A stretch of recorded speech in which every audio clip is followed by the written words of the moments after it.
Thank you, Mr. Speaker. Mr. Speaker, I rise today to introduce a very simple piece of legislation to repeal the infamous Section 1021 of the National Defense Authorization Act, quietly signed into law by the President on New Year's Day. What a way to usher in the new year. Yes, that is Ron Paul on the House floor on this Wednesday, January 18, 2012. He left the campaign trail just days ahead of the South Carolina primary to do something even more important, fight for our liberties, introducing a bill to repeal the 1021 provision of the NDAA, National Authorization Act, which allowed for the indefinite detention of even American citizens, all without trial, without due process, all of it. Kurt Nimmo has the article. He describes that Ron Paul has serious reservations despite Obama's issuing a signing statement declaring he will not use the law to detain Americans. You mean the signing statement that is not only repugnant to the Constitution in its attempt to skirt the law he signed, but which is also not legally binding and gives false assurances? That signing statement, the double whammy deception? Yeah, Paul said in December in an interview that the bill will accelerate the country's slip into tyranny and virtually assures our descent into totalitarianism. In his floor speech, he also quoted Lindsey Graham talking about how you want a lawyer, you don't get a lawyer, you shut up, and how repugnant that is to the Constitution. Someone who took an oath to uphold it. That's breaking Ron Paul news. Of course, he also left the campaign trail to vote against the debt ceiling. Now, coming up, we have two guests. That's Ted Anderson with GCN Live, owner of the network. He's going to talk about the spike in gold price of the Ron Paul campaign. We also have Kay Beach of Axiom for Liberty to talk about the Ron Paul delegate process and how important that is. But first, we have more video from Alex highlighting the incredible importance of introducing a bill to repeal what is just a constitutional destroying Bill of Rights nullifying act that's been written into so-called law. There is a fight taking place, not just here in the United States, but worldwide, between special interest mega corporations that buy and sell our politicians who want to bring in a worldwide corporate tyranny and against free populations across this globe. And the United States, that's always been an example of liberty and freedom to the world, is now an example of corruption, torture, and secret arrest. Now, as you know, Congress passed in December and Obama signed on December 31st, 2011, the National Defense Authorization Act that allows the secret arrest of U.S. citizens, the secret torture. You can disappear forever. And people say, well, where's Bob? Well, where's Carol? We don't know. Maybe they disappeared. You better keep your mouth shut or you'll disappear. Even the worst dictatorships in modern history don't put this type of evil on paper. And now Mitt Romney's come out and said he agrees with it. And they try to spin it that it's, quote, for terrorists, but the legislation says it's for U.S. citizens. Well, Ron Paul is striking back. Today, he took time off the campaign trail where he's a strong second now nationwide, even with the traitor establishment, dinosaur, prostitute media saying he can't win. He's swimming upstream like a salmon against their lies, showing how the dinosaur media is losing more and more of its credibility with the public. And he went back to Congress and introduced legislation to repeal the draconian provisions of the National Defense Authorization Act, the secret arrest and disappearance of citizens, the worldwide declaration of war without Congress, the end of posse comitatus. He has got a piece of legislation that stands against that. And the headline on Infowars.com is Ron Paul introduces legislation to strike NDAA's unconstitutional sections. This is so important to get this out to everybody. The fact that both parties and all the other candidates, Obama and the other four Republicans, totally support this and are competing with each other to promote war shows the dangerous straits that this country is in. And they've got a lot of other scary legislation, like the SOPA legislation introduced that is an admitted selective internet kill switch without due process. Something good has come out of all this bad, though. With the SOPA and the IP Act and the NDAA and all of this, and TSA now at checkpoints on the highway and naked body scanners at the shopping malls and in New York on the streets, It's really waking people up. Folks, I wish this stuff wasn't true. But I discovered this plan to militarize the police and use the military against us 14, 15 years ago when I was kind of a mainline libertarian Ron Paul type talk show host. And people said, oh man, I talk about wild stuff over the years. It's because wild stuff is going on. And I saw it being developed behind the scenes. Now it's coming out in the open because the worldwide economy is being imploded by design. Before I cover some of this news, one other issue. 80+% of the oil that's developed in Alaska by federal law is shipped out to Asia. We don't get it. But some deals were struck with Canada to start shipping oil in a pipeline through Illinois down to Texas. Oil we need.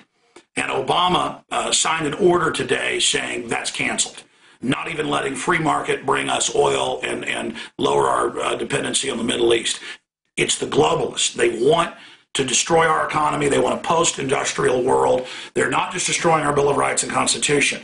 It's monopoly men. They want to consolidate power. Now, let me show you some of these articles here, some of these top stories.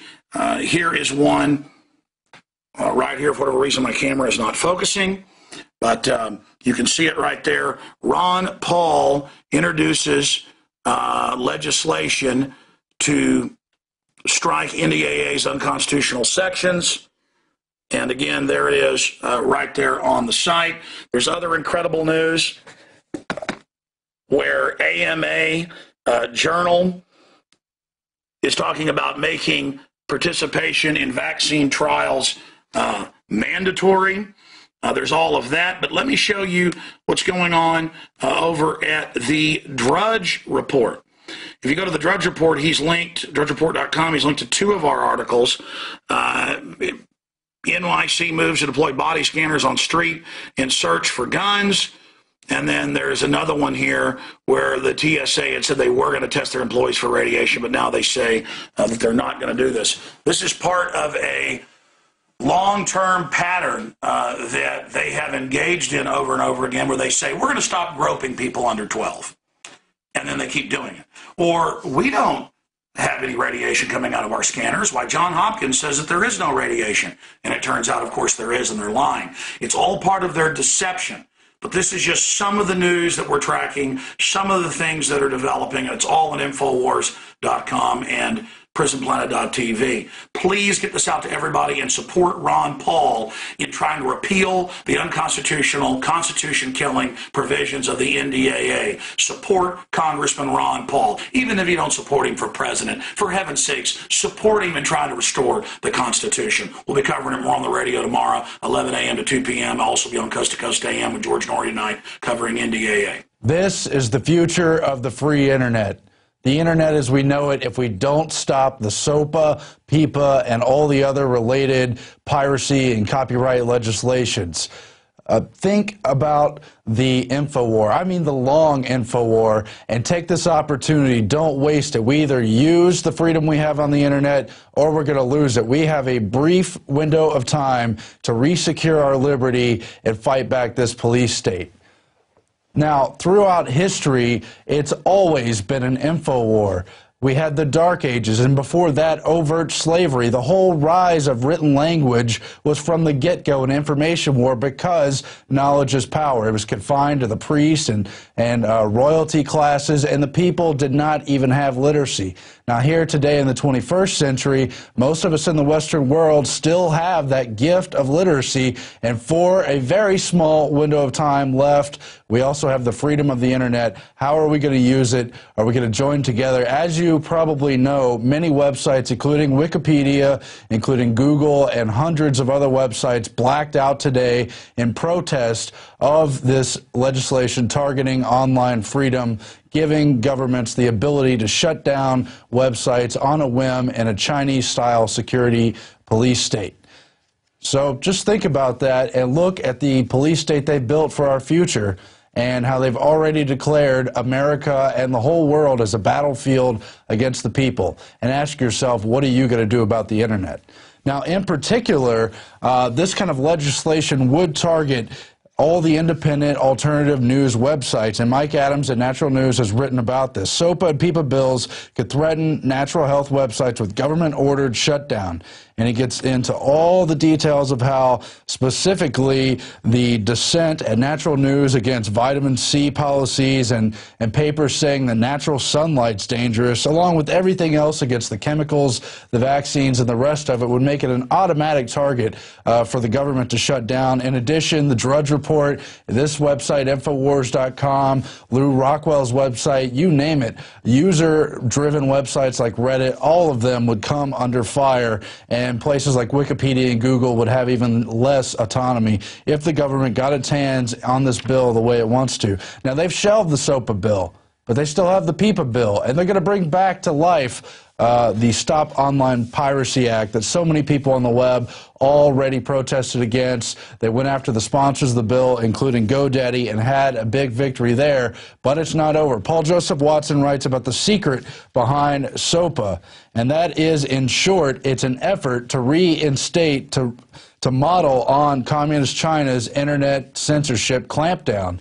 And we have a clip here from Joe Lieberman talking about how great this would be. In catastrophic cases, not going to do it every day, not going to take it over. So I say to my friends on the internet, relax. Right now, China, the government, can disconnect parts of its internet in the case of war. We need to have that here, too. Now, you also have the former Senator Chris Dodd, who, once he left the Senate, immediately became president of the Motion Picture Association. He, too, has lobbied heavily for SOPA and PIPA. He also said the bill was modeled on China and their firewall, their great firewall against the world. And Paul Watson just goes on to discuss how they're going to seize websites for whatever pretext they want, and you'll have virtually no recourse under the drafts of these bills and what's likely to come out. Furthermore, they are pushing for a national strategy for trusted identities in cyberspace. It's going to be a big a keychain for all your access on the web. It'll be tied to all your personal information, your tax records, all of it, your web history, and the whole deal. And that is where this is aimed. We've already seen what happens in China. And if you don't want that here, like I said, you better think strongly about what this InfoWar is all about. It really is an information war, and we're in a special time. We really are.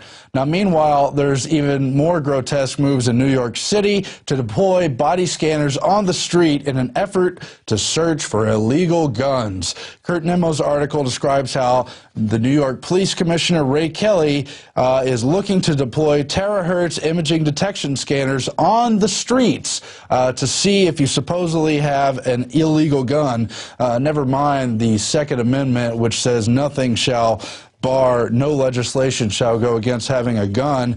He says it would only be used in, quote, reasonably suspicious circumstances, although the predating alternative to this is the stop and frisk, which are already considered against the Fourth Amendment. So how does looking under people's clothes with a wave scanner somehow okay to do? I don't know. That's another question. The ACLU and other civil rights groups have already flagged this and called it a virtual pat-down by the police department. But, of course, they'll push forward and make you believe guns are illegal and all of it. Meanwhile, the TSA, where body scanners have been used for years, says it's not planning to actually test employees in regards to radiation, even though they've had all kinds of studies, the Johns Hopkins studies, all kinds of doctors come forward saying this stuff is dangerous. They even had a study back in 1998 showing that many of these types of body scanners could be causing already as many as 100 deaths per year. Here, they have updated reports discussing how, yeah, this is going to kill people. Despite numerous reports this week suggesting the TSA is to buy equipment to test employees for radiation exposure, the agency itself says it has no intention of doing so. Of course, back in November, John Pistole reneged on a promise to the Senate to instigate further studies into the safety of the radiation-firing body scanners. Of course, they broke all kinds of promises, including not to grope children under 12. They had to go back and forth on that several times, and all the rest of it. It's a criminal organization, and I guess we're just going to give them more and more power till they shut down the internet completely. In other news in the Ron Paul scene, his campaign is suing the anti-Huntsman YouTube video makers, as yet unnamed. The suits against John Doe's, plural, as they will obviously be finding out who's behind the video that attempt to desecrate the name of Ron Paul and undermine his campaign and otherwise tarnish the reputation by portraying a video that crudely attacked John Huntsman, now out of the race, as being a Ron Paul campaign video. So we'll see how that develops. Of course, it's primarily a warning to anyone else who plans to smear his name that he's not going to take it lying down. That's good. Ron Paul should fight back. He has every right to get his message out, and they do all they can to black out and censor his name. You know, before they did the black out the internet, they did a "you can't black this out" Ron Paul campaign because his name had been left out of so many reports, polls, you know, graphics where they otherwise maybe mentioned his name at the bottom of the article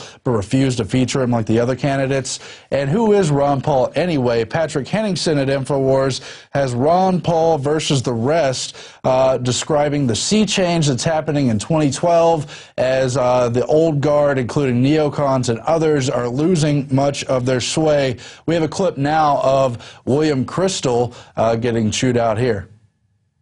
Richard, an independent in Clearwater, Michigan. Morning. Good morning.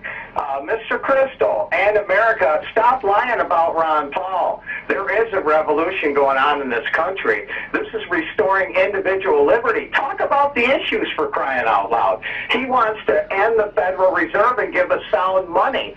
He wants to end the undeclared and unconstitutional wars. He voted. Didn't he vote? Didn't he say last night that he voted for one of those wars? You know, no. Listen to me. He voted for the authority to get bin Laden. That was not the authority to go into Iraq. And besides, don't demagogue the issue. We're talking about personal freedom and liberty. You neocons are done. Go away. America doesn't want you anymore. Fox News lies. Your propaganda is a disgrace to the republic. Give us a break. All right, Richard. Bill Crystal. I think this is a country of liberty, and I don't think we need Ron Paul to bring us back our liberty. I actually am a big critic of the Federal Reserve, and I'd be happy to, I'm even... All right, turn off Crystal. And, of course, those kind of call-in shows are great to show the anger of the people. Crystal himself, his father, was an actual Marxist, the whole neocon movement, kind of proto-neo-Marxist itself. So it's not like they're conservatives or have some legitimate say in the kind of party that the real people want. Now, Ron Paul himself grew up from humble origins, worked hard all his life. But who's the other so-called leader, the anointed one to get the GOP nomination, Mitt Romney? How did he grow up? Let's take a look at another video that shows some of that. Mitt spent his time in the private sector working for consulting and investment companies, many times buying out companies, firing all their workers, and selling off the assets. Oh sure, some people lost their jobs, but Mitt sure did make a lot of money. He was really good at making money. In fact, I guess you could say that he liked doing that more than just about anything. He was so good at making money that he's worth over $250 million now. So you know he can really relate to the rest of us. Well, the rest of us that are worth $250 million anyway. Mitt Romney's coworkers really liked him a lot because he always put making money above everything else, and they all got really rich too. Just look at how happy they all are with all that money. Ron Paul spent his time in the private sector as a doctor, an OBGYN to be exact. He delivered over 4,000 babies. Ron Paul's co-workers and patients loved him too, not because he made them all rich, but because he routinely provided discounted and free care to those who couldn't afford it.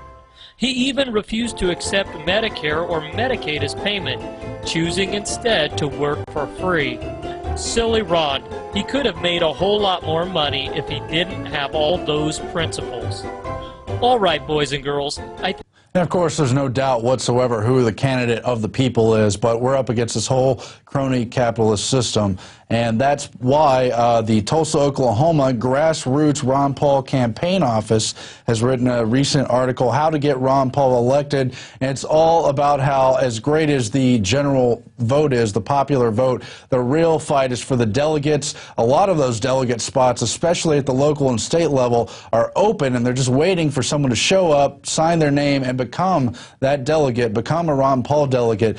And with more on that now, we turn to Kay Beach. She's a full-time activist, partially associated with the website ronpaulok.com, also a radio host at AxionForLiberty.com, and has been active in the 2008 and 2012 Ron Paul campaigns. Kay, thanks for joining us. Thank you for having me. Now, we were talking beforehand about how there's the popular vote, that's one thing, but the real fight for the presidential elections, or any election for that matter, is at the delegate level. That happens at the local and state level. That's right. And in fact, I mean, of course you should be out there voting at your primary, but as we all know, in order for Ron Paul to win the presidency, he has to get the nomination from the GOP. What a lot of people don't know is how does he get that nomination? And this is where the delegates come in, and this is where the grassroots Ron Paul supporters are absolutely critical, because it's the delegates that vote for the nomination for GOP. And if he doesn't get that, he can't be president. And that's what I wanted to talk to you about, is the delegate process. Yeah, and of course, we know just for starters here in the 2012 primary, Iowa, he got nearly as many delegates, possibly even more, due to the actual process that goes on then, Romney or Santorum. And so it's really not about who the media anoints as the nominee to be, Mitt Romney, although that does have an important effect, but it's really all about the delegates. So let's focus on some of the details then. Well, and I'm most familiar with Oklahoma. These rules and the processes, even the terminology, will vary somewhat from state to state. The most important thing you can do, of course, is get plugged in with other Ron Paul supporters on the meetup, like go to meetup.com and find the other Ron Paul supporters in your state, and we help each other out. But in Oklahoma, for example, and this is true in every state, the first thing is you have to be registered to vote, of course. In Oklahoma, for example, because it's a closed primary state, you have to be registered to vote, and you have to be registered Republican. Only Republicans can vote for other Republicans in Oklahoma's primaries. Not that way in every state.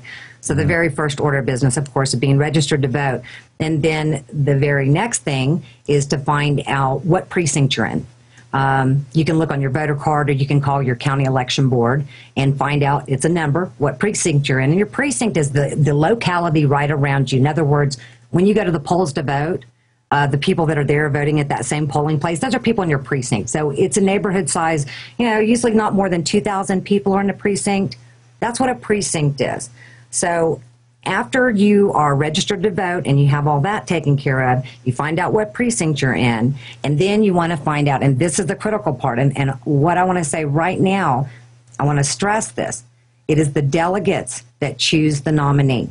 So, of course, Ron Paul has to have delegates. The first step in that process is going and finding out when your precinct meeting is, your GOP precinct meeting is. In Oklahoma, these precinct meetings are starting the first week in February. How do you find these things out? Well, of course, you can go to your GOP website, but you want to go to meetup.com, get connected with Ron Paul people, connect with the national campaign for Ron Paul. In Oklahoma, you can go to ronpaulok.com. We'll be posting all of that information there. So get registered to vote. Make sure you're registered Republican. Find out your precinct. Then you find out where and when your precinct meetings are. And the most important thing of all, 90% of winning in politics is about showing up, behind in the seat. So you have to be there, and you have to talk to every Ron Paul supporter you know and let them know about the delegate process so we can get him elected to president. Now let's talk scenario here, because there's already been bantering about, could there be a brokered convention? What would happen if Ron Paul or any other candidate for that matter stayed in the race even when they weren't leading outright with delegates? Well, what would we see happen in the Tampa National Republican Convention? Well, as I understand it, there's been some rule changes with the GOP in how they apportion delegates. I don't think it's a bad rule change. It seems like a fair rule change. But this rule change, which actually apportions delegate by percentage rather than winner take all, makes it a lot more likely that it could be a brokered convention. Right. And in any event, but especially in the event of a brokered convention, how many delegates Ron Paul has there is everything. It couldn't be more crucial. And even more so now since we've had these rule changes. So, Kay, what kind of scenarios could we see at the brokered convention? Would it be Ron Paul vying for a vice presidential slot? Would it be arguing over policy and platform positions? Or what's happened in the past at brokered conventions? As I understand it, it is a huge negotiating process. It's been described to me as part horse trading. And this is a situation I think most Ron Paul people will understand how critical it is for them to be there. The one thing you can say about the Ron Paul people, I know for a fact, those guys aren't going to trade away anything. They're not going to trade away their vote. They're not going to negotiate and sell out on Ron Paul, which is one thing I fear that may make the battle for the delegates a little bit harder this time around, because the brokered convention is a distinct possibility. So yes, policy positions, for vice president, whatever. I'm sure all of those things are on the table, and there'll be a whole lot of trading going on. Well, it'll be interesting to watch. One thing is for sure, Ron Paul has had himself heard. The people now know who he is and generally what he stands for, and they're still learning more.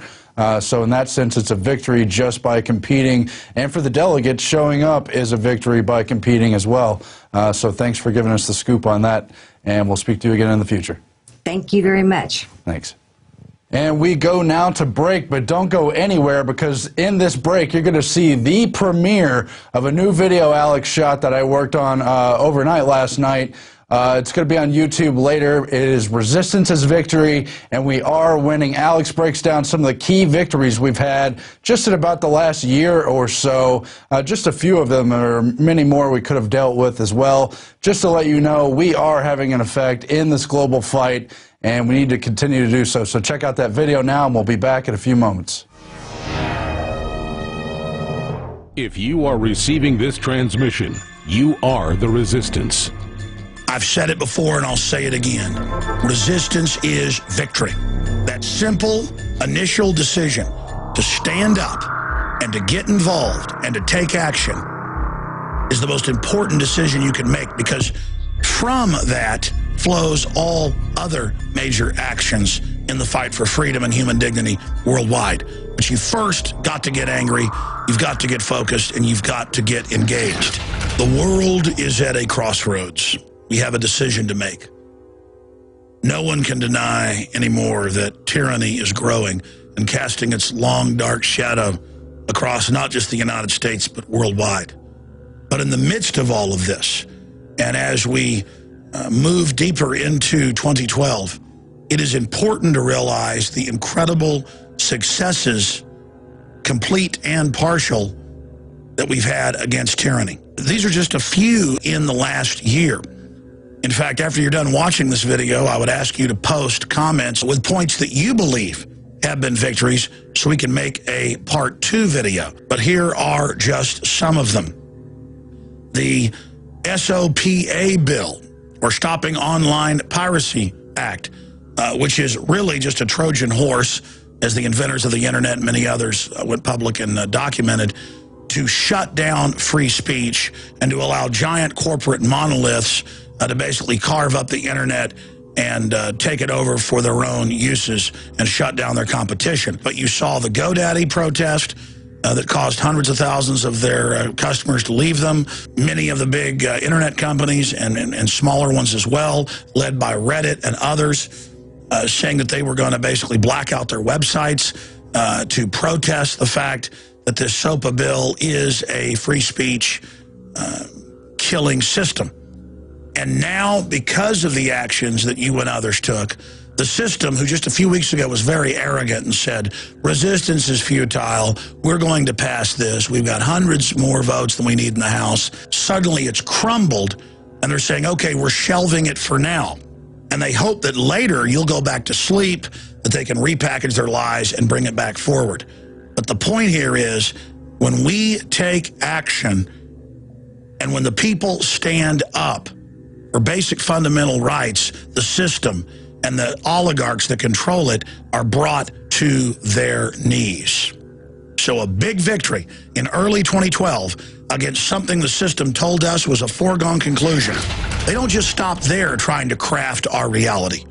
They've told us for a year that Ron Paul cannot win, that no one would vote for him, that he wasn't even a real candidate, that there was no way he could ever come in third, fourth, fifth place, much less second in New Hampshire, and a statistical dead heat in Iowa.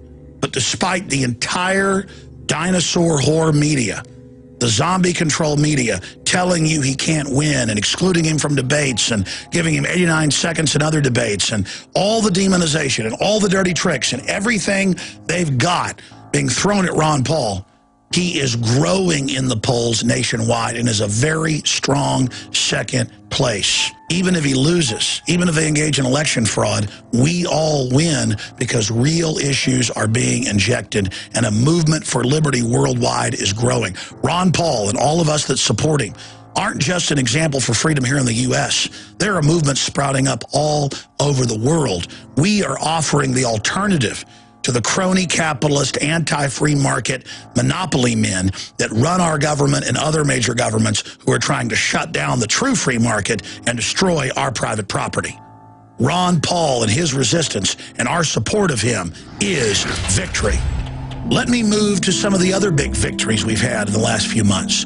All over the United States, from California to Florida, but also in Canada and Europe and the United Kingdom, major cities and towns are removing the toxic waste, sodium fluoride, and other byproducts from their water supplies. One county in Florida has 1 million residents in it, and the city council overwhelmingly, after seeing the scientific evidence, moved to remove the toxic brain-altering chemical from the water supply. Huge victory.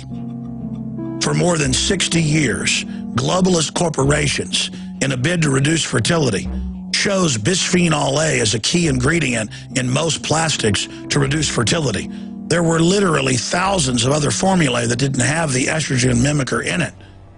But now, 60 years later, all over the world, businesses, corporations, restaurants are advertising that they have bisphenol-free products, whether it's baggies for food or furniture or clothing. This is another example of a human awakening taking place.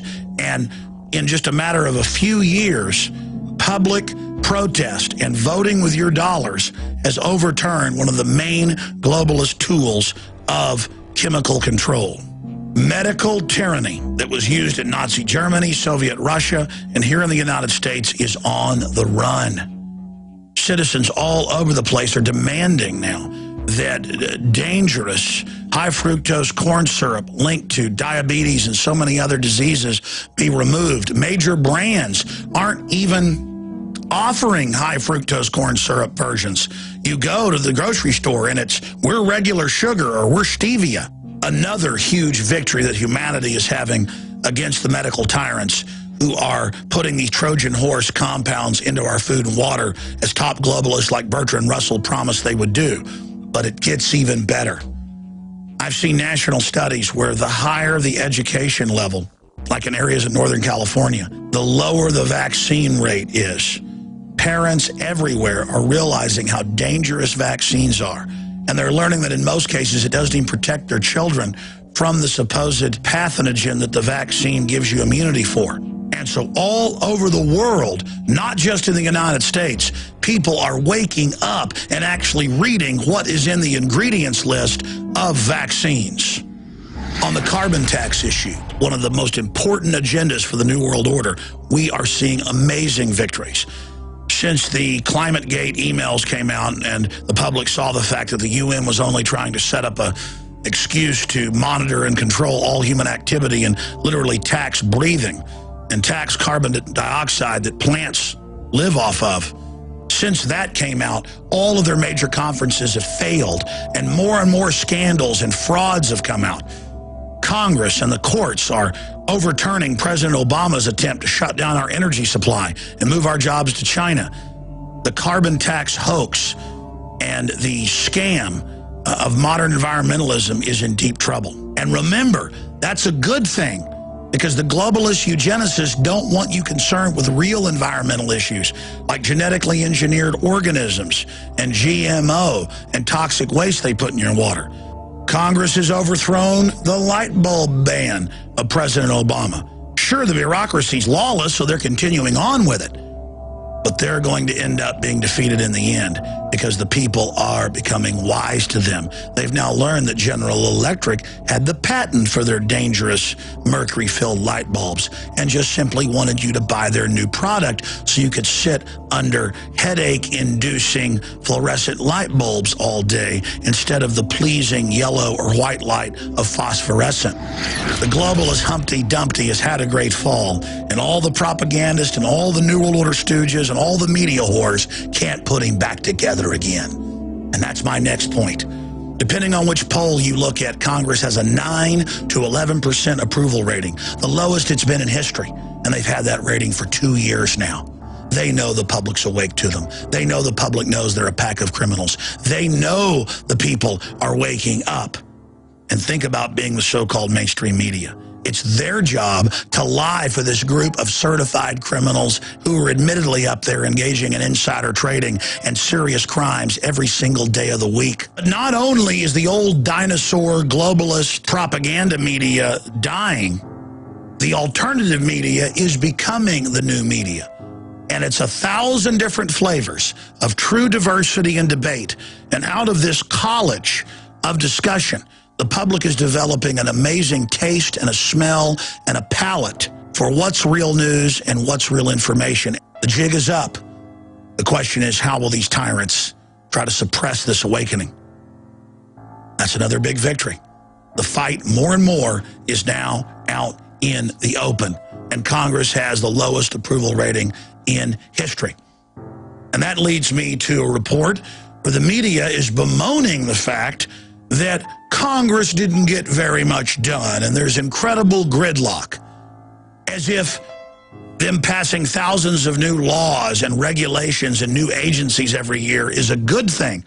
If you read what the Founding Fathers said, gridlock is good. That's why they created 3 branches of government, so that it's not easy to pass things. It's not easy to do things, so that a dictator can't quickly take over the society. The New World Order's honeymoon to just ram through whatever they want in the name of public interest is over. The people are awake and are just beginning to pay attention. And that takes us to the National Defense Authorization Act. Some would say, well, it's not a victory that it passed. And overall, it's not. But we will snatch victory from the jaws of defeat. Notice that they had to come out and say that it didn't affect citizens at first in an attempt to kill opposition to the bill. Then when it came out that it did allow the secret arrest and disappearance and black bagging of citizens, Obama said, don't worry, I'll veto it. Again, a desperate attempt to kill public opposition. And they didn't want this to become a political issue. They just wanted to declare themselves emperors and above the law without scrutiny. Then once Congress passed it, as we told you he would, Obama signed it in the late hours of December 31st, 2011, when they thought no one was paying attention. The fact that they try to sneak this stuff through, the fact that they try to deny that it affects citizens, shows that they're weak. They're scared of the public. They know you're awake. So they want these new powers so they can quietly train the police and military that what they're doing is kosher, that what they're doing is acceptable, that what they're doing is constitutional. They want to do it in secret and in the dark because they know that I'm here and Ron Paul is there and countless others are there, like you out there watching, exposing what they're doing. You see, by the tyrants now ramming this through, they've woken up more people with this issue than I've ever seen. And so the old saying, the best way to take down a dictator is make him act like a dictator, is certainly ringing true here. I want to close with 2 points. State nullification, 10th Amendment. The feds could pass a law declaring Obama or Mitt Romney God, but you can't legalize tyranny. And it's built into the Constitution. It's why we have states, that when the federal government gets out of control, the states can get together and basically veto what the feds have done. States can do it as groups, or they can do it individually. And that's what the 9th and 10th Amendment are all about, and that's happening right now. You know, you've got the jury box, you've got the grand jury box, you've got the courts, you've got all these different checks and balances, but you've also got the cartridge box. And in conclusion, I don't want to go to the cartridge box. My God, our ancestors did that, and it was a bloody 7-year war against the greatest empire the world had ever seen. But you know what? We had right on our side, and we won. We had ideas that were more powerful than King George III's ideas. He had the big state, the pomp, the power, the tax assessor, the home invaders, people coming to your home without warrants, people shaking you and your wife down, people frisking you on the highway while you're riding your horse. We had the idea of basic freedom and due process and liberty, and it won out. But in just the month of December last year, there were 1.5 million instant checks through the FBI. And the government itself estimates that there's more than 2.1 guns sold for every FBI instant check that's made. That's not even counting private sales of guns at flea markets and neighbor to neighbor, grandpa to grandson. So you're looking at more than 3 million guns, an all-time record that were purchased in just the month of December. And I saw a survey where they were asking people, why are you buying guns? And they said, number one, I don't trust the government. Number two, I think we're going to have an economic collapse and civil unrest. So if the globalists think they got the jump on the American people, think again. Millions of Paul Reveres here in the United States and across the world have already warned the public. And a lot of people laughed at them. A lot of people laughed at myself and Ron Paul. But now that everything we talked about is unfolding, our credibility is skyrocketing. We have never been at a more important juncture in human development. Tyranny is coming in like a flood. But the spirit of liberty is raising up men and women everywhere as a standard against this corruption. All of us have to speak out and be involved now like never before. We're having victories every time we stand up and get involved. You have incredible power. That's why the tyrants always tell you that you're powerless, because the opposite is true. The only way these criminals can run our lives, the only way these social engineers can play games with us like they're God, is if we lay down in the ditch and do nothing. 2012 is the year that the resistance goes to the next level. It is the beginning of the end of the eugenicist New World Order.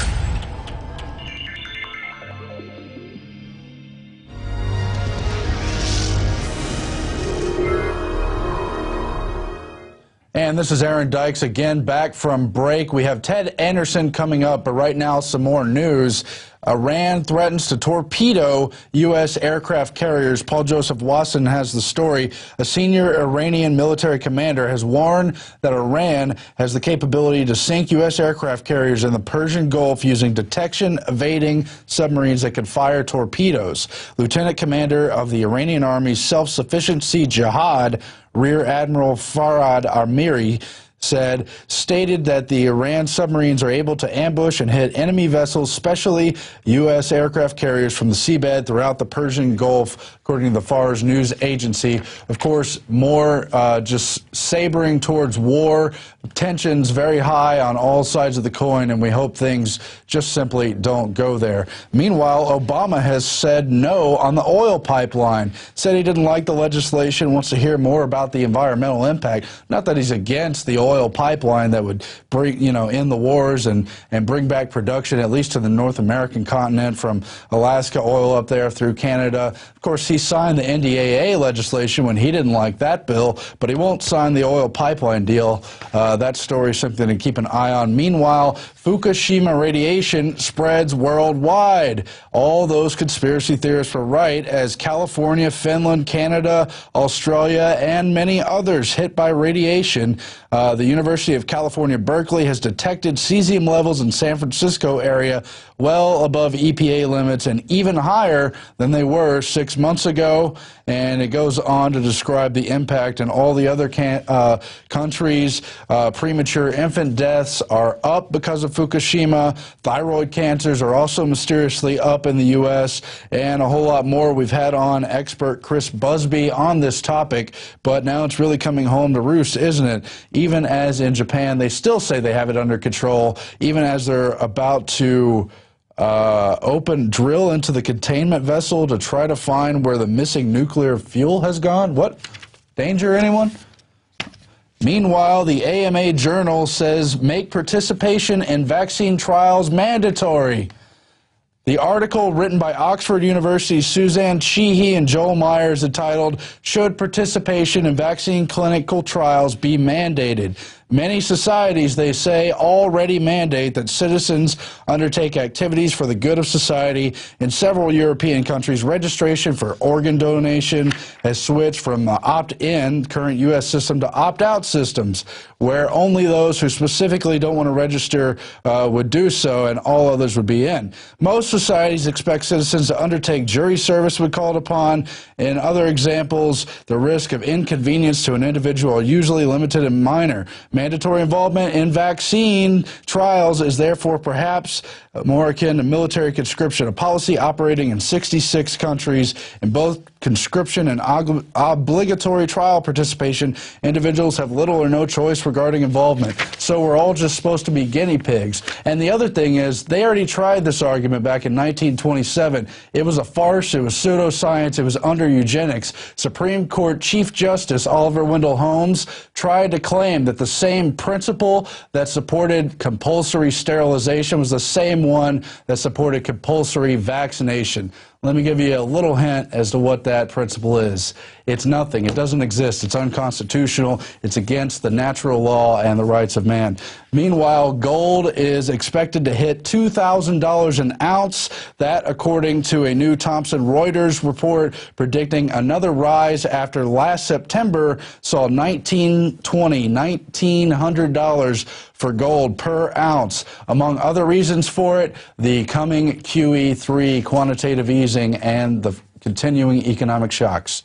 Today's gold price is $1,660. We turn now to GCNlive.com founder and owner and Midas Resources owner Ted Anderson to talk about everything going on with gold. Ted, thanks for joining us. Hey, thanks for having me up again, Aaron. Yeah, so we've both been looking at the London Guardian headline, gold price to hit $2,000 an ounce. Tell us your outlook on this.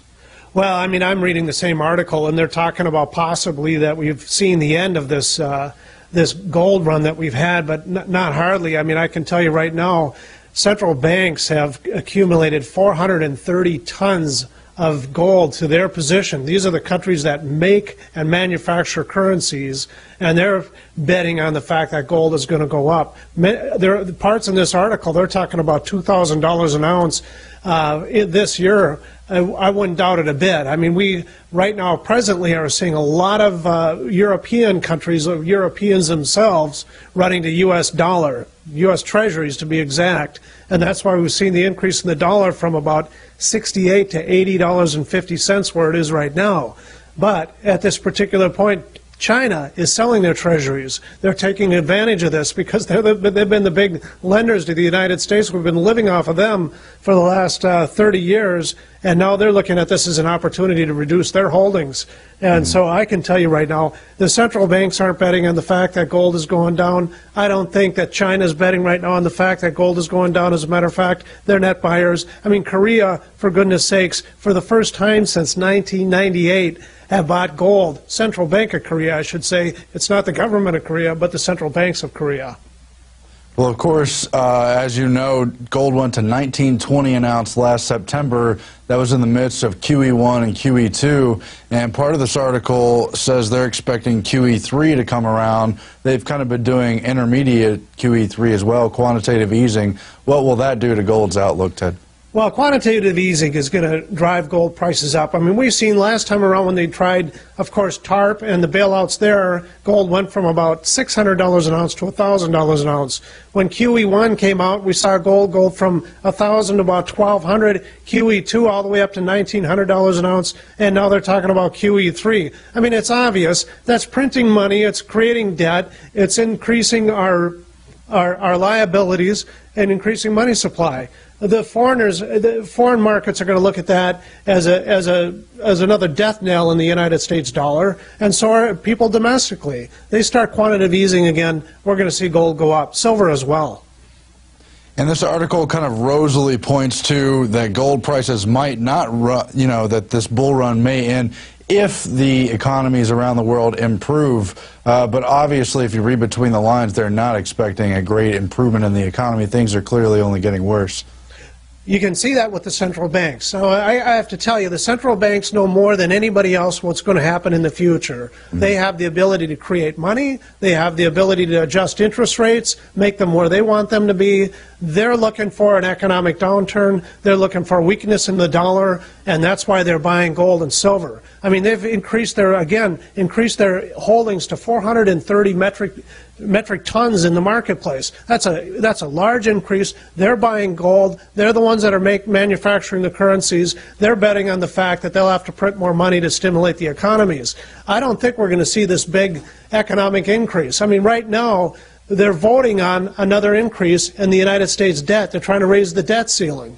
They want more quantitative easing. All that spells out more economic problems, and I believe that that's what we're going to have. And that's why I think the central banks right now are hedging their bet and saying, hey, we need to get away from the U.S. dollar. We need to get into gold. They have the printing press. They're able to print as much as they want. If the dollar was great, they wouldn't necessarily even look at gold. But they know between each other they can't trust currencies, so they have to have gold as a collateralization, so their currencies can hold value, and that's what's going on.